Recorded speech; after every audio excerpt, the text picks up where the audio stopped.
Dudes, we have hit 10,000 subscribers, finally. That was a big milestone for me, and it took a long time, 2.5 years. And anyone who is on YouTube will tell you that subscriber numbers only mean so much, but they do mean a lot still, and they're not entirely arbitrary. For instance, it just means that 10,000 people, now 10,200 and something, were impressed enough or interested enough in what I have to offer to, hit that button and say, I want more of this. And, a number of those people are engaged regularly and kind of pounce on anything I put out. And there's other people that pounce on anything I put out about axes or anything I put out about fruit grafting and stuff like that. So, a bunch of engaged people and a lot of really good people out there. So hi to all of you.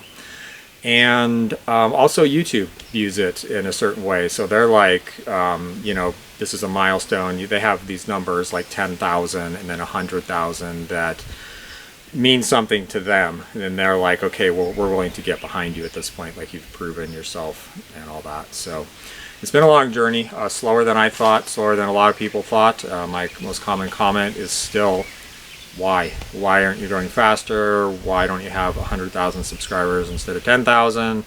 All the time. I get these comments all the time. Yeah, who knows? Who knows why? It's hard to say. I certainly don't put any time and energy into marketing, and I probably should, but I've explained before how that kind of mindset is sort of contradicts the mindset that makes me good at what I do in the first place. I was watching Angry Photographer recently, which I really like his channel a lot. He curses a lot, so if you don't like that, don't watch him. And I've learned so much from him about lenses and stuff that has helped me improve my videography and photography skills. Anyway, someone asked him on a live chat, like, use your wisdom and knowledge to make some money, just something simple like that. And he's like, we don't care about money. People who seek knowledge and wisdom, they don't care about money, and that's why they have what they have, is because of that.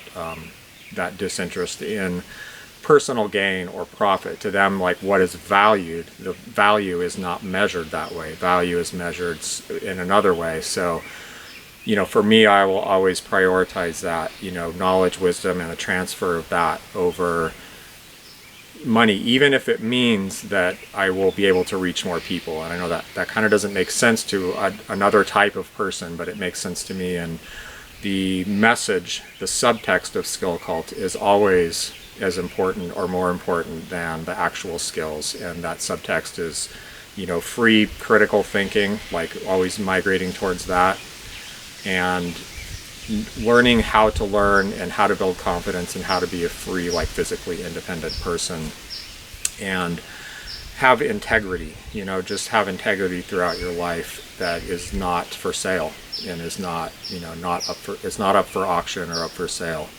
And that's the most important thing to me. And so that's part of why this doesn't grow, is because I'm not out there pushing it, and it's hard for me to switch into that mindset. It feels wrong, honestly. So basically, to me, the commodification of knowledge is opposed to the gaining of real knowledge. And that message, like the whole message and the whole integrity of myself and my message, is way more important to me than numbers. Like, I would rather reach 10,000 people with that than 100,000 people with some kind of like commercialized, diluted, pre-packaged plastic crap that is what people want to see, because I don't want to reach those people. I want to reach those 10,000 people, if that's what it takes, and have them go out and carry that with them, and carry that message or that like feeling and that experience, and however that affects their life, out into the world and propagate that. That's what I care about. Okay, so I have some people I want to thank. Number one is Patreon supporters. Thank you guys for giving me a monthly income that I can actually rely on, because Google ads, the little videos you see at the front of my ads, I get money for those. It's like a certain amount per 1,000 views, and it's not very much, so that goes up and down. Like, I haven't even made, 1 month in the entire time I've been on YouTube have I made enough to get paid for a month. The rest of the time I've had to accumulate enough to get, because if you don't make $100, they don't send you a check until you make $100. So lately it's been like, 2 months, and then they'll send me a check, and then because I'm making like 60, 70 bucks a month or something like that. Not very much money, and it changes constantly. The other thing is Amazon, which brings in much more than Google Ads. Thank you to everyone using those links, because it works. It's actually working. And that goes up and down too, though. It's like really, really highly variable.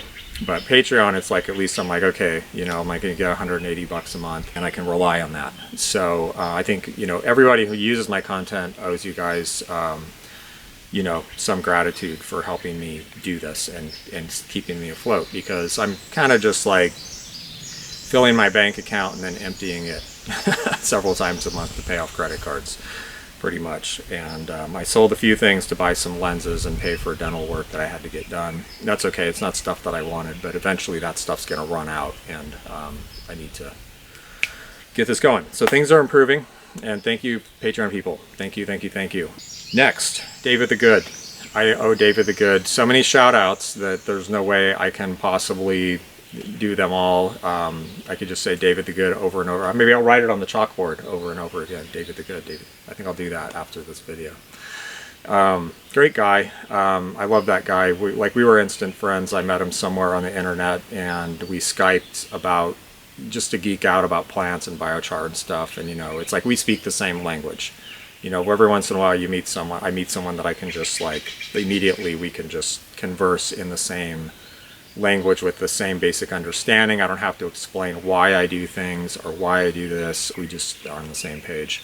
So check him out, survivalgardener.com, and David the Good on YouTube. He does a lot of gardening videos. He's doing gardening. If you're in the tropics or Florida or the deep south, he's a must watch for sure. Next, the Essential Craftsman. He really sold me in a video recently to his viewers and was like, go check this guy out. And my subs went from 8,000 to 10,000 in like 5 days. So like 20% of my total subs came from him in that short period of time.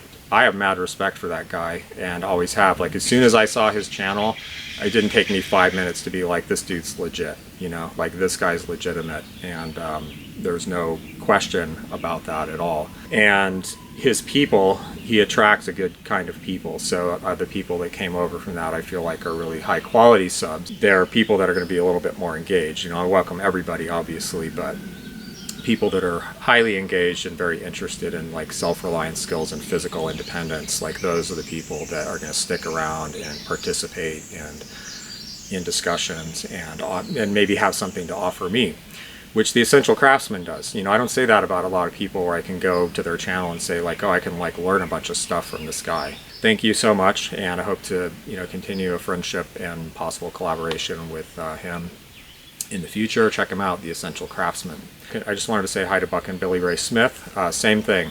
First time I watched his channel, like, I didn't even have to watch for 5 minutes, and I'm like, this dude's legit. You know, he's got something going. He can probably teach me things, you know, and again, I don't say that very often. Last time I sharpened my chainsaw, I was like, wow, like I'm so much better at this from watching his videos on sharpening chainsaws, for instance. You know, I watched quite a few and some pretty good ones, but you know, this is the guy that does this out of the back of his truck like all the time and just has it dialed to where it's just, you know, he's not screwing around. He has to get that thing sharpened and get back to work.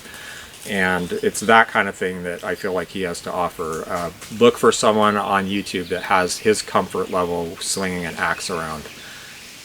Very hard to find. He is, he's just used them so much, you know, so much experience splitting wood for a living and stuff like that. He does stuff that would make me just cringe if I saw a novice doing it, but there he is, you know, with both of his feet and all of his toes, I assume, chopping away, or splitting away rather. A lot of good stuff on felling too, like, because he'll go out on a job with a difficult tree and show you like how he's managing the tree to get it to fall in a certain direction and all that stuff. Really, really important, cool stuff. And from the voice of experience, I like that. I appreciate that. I can relate to that, and those guys are awesome. So there's more people and more channels I could mention and stuff like that, but I just wanted to get this quick video out before, so I can get back on to some content.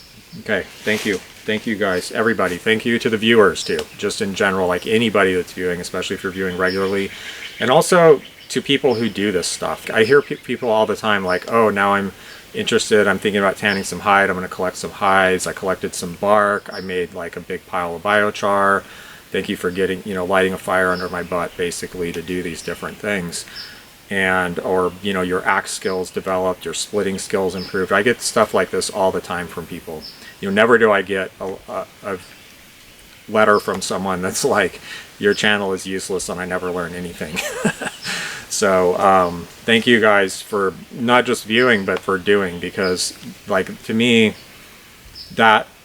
that's the best thing I can see. Like that's the thing that means the most to me, is if people are taking this and running with it and doing something with it. I fully understand if you're not in that position and you just want to collect information or just for whatever reason you watch. But you know, when I see that really makes me feel like it's worth doing, because I know those people are going to influence other people down the line, and it's going to propagate this knowledge and kind of the way of thinking, ill-defined way of thinking that I kind of promote on this channel in general, that is again sort of the subtext of SkillCult in the first place.